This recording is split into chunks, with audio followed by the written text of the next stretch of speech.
First, let me be clear. Animal Well is a great metroidvania with excellent art and inventive features.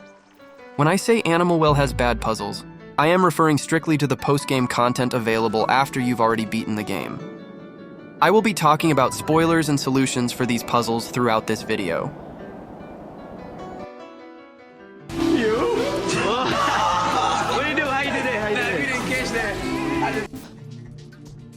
Like most good Metroidvanias, new game features become available in Animal Well after you've been through the end of the game.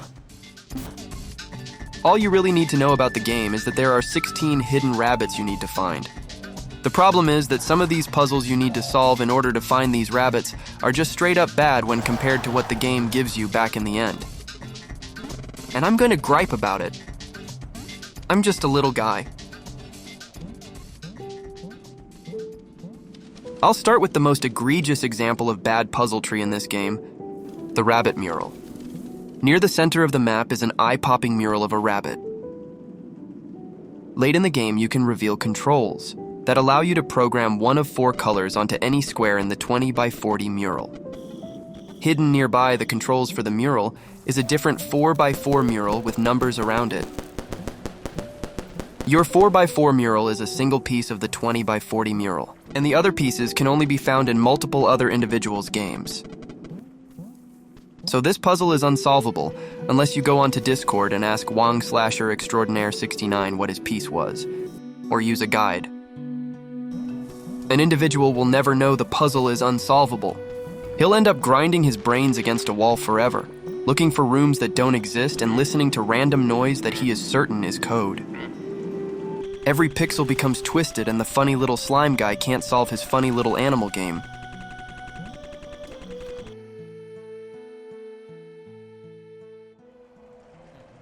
Now let me ask you this. What do you see when you look at this clear as day clue on this wall? That's right! It's Steve the Snail. And Steve is trapped, and he needs to get out of that room. And I need to fill out my map. The problem is nothing works. There's no goddamn way through this glass. So obviously the snail clue on the wall is the solution. Except it isn't. Who knows what the goddamn solution is? But this snail clue isn't it, dog. Let me explain to you how absolutely fuddled the logic of this puzzle is. What's actually depicted on the wall is a picture of the plant pod you start the game in before it opens.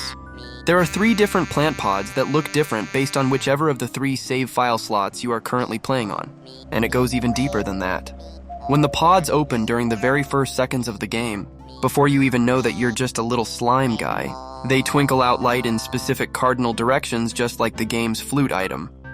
In order to view the pod opening of the save file you are currently playing on, which is required for the puzzle, you have to copy your save file to a different save slot, then delete the old file you were using and start a new game in its space. I know this is technically nothing to complain about, but personally, I see this as a series of events that can come dangerously close to becoming an entirely unnecessary royal fuck-up for a player. The puzzle is essentially, some lights went in a few specific directions. There is no need to ever risk your save file for it. Just because it's hidden behind 10 curtains doesn't make it a better puzzle, especially when you can't even tell what the pixel blob is supposed to be in the first place. And Steve is still trapped, with my unfinished map. Seriously, why is Steve even on the goddamn clue? Treble clef my ass. You think any of these puzzles actually have anything to do with music? Okay, let's talk about the music totems then. They're not music totems. These things are everywhere, literally all over the map, and a lot of them blend into the background really well. The first time a player is probably going to notice them or make some sense of them is right after they get the flute item. Like other good Metroidvanias, Animal Well tests a player after giving them a new ability to make sure they understand how it works before they can continue. Upon its use, the flute produces light and reveals an 8-note musical scale on the wall behind them, represented numerically via a number of pips. This configuration of a music scale in a circle is also reused later for multiple different puzzles. It's that clear and concise. When you leave the room via the way you entered, the first thing you see is a totem with pips on it. These totems are the only other thing in this game that have these numbered pips on it. So why would I assume that these pips on these totems correlate to a linear count of things? Why wouldn't I assume that the pip is the note to be played in this single piece of the code? It has nothing to do with music. The numbers on the totems are actually the order that a line is to be drawn across your map, grouped by the symbol type also on the totem. It is one set of symbols, the pips of different numerical value, but it has two completely different meanings, for no reason, and it goes against logic.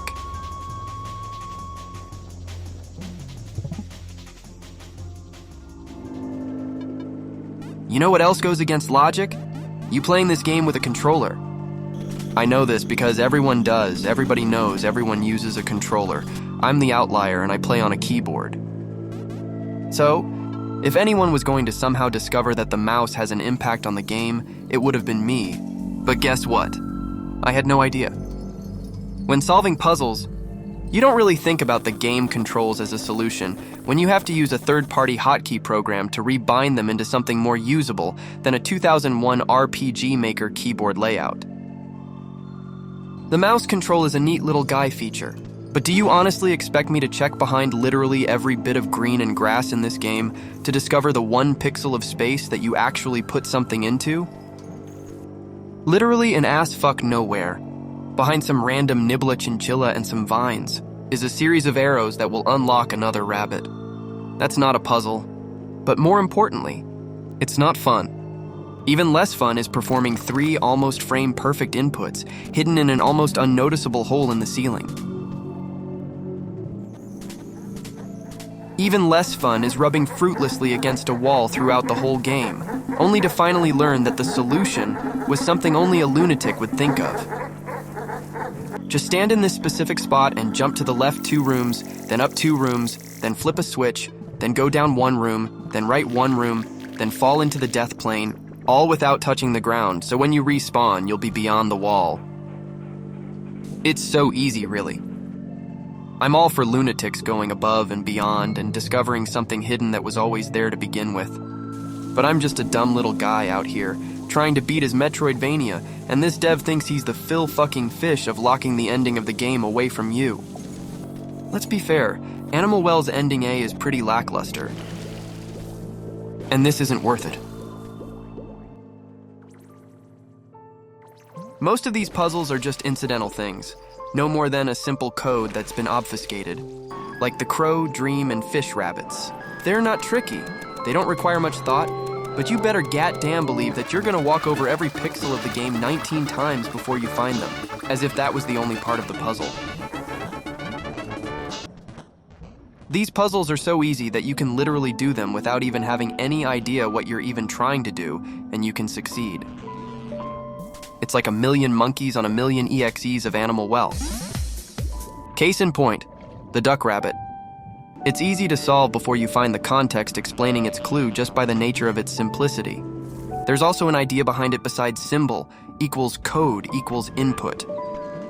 I was literally looking at the screenshot of the clue upside down and playing the notes on it backwards, and I got it to work in a minute or 2. Alright, now that you have all these rabbits here, use this. What's it mean? What's it mean? What's it mean? How the foo should I know? I don't know binary. I don't even know if that's actually binary. That's just what I've heard it described as.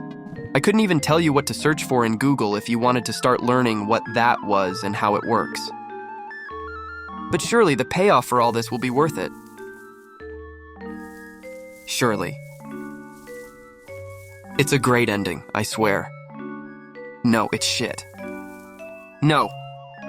It's schfitting. But you get a wicked cool flight mode for it. Only problem is, what am I going to use it for? Why would I want to continue? This isn't fun. For how good Animal Well was throughout, the ending was completely lackluster.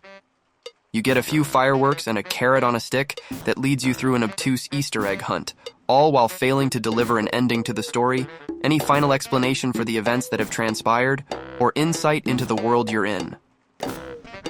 But it's okay. Dunkey put his artistic message behind an even more artistic Unicode pixel hunt, so who needs a story? Why, everybody knows all good stories are left up to the reader to decipher everything. The author says nothing. I'm gonna say it. Animal Well has bad puzzles. That's right. Say it. Keep saying it. And I'm just a little guy.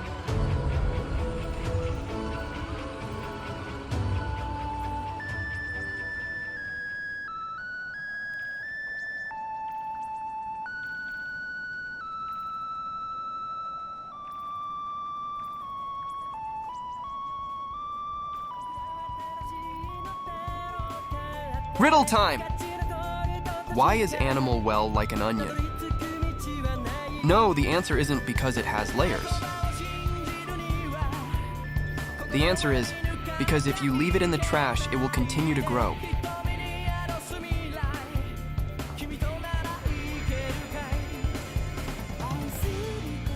And I'm going to gripe about it.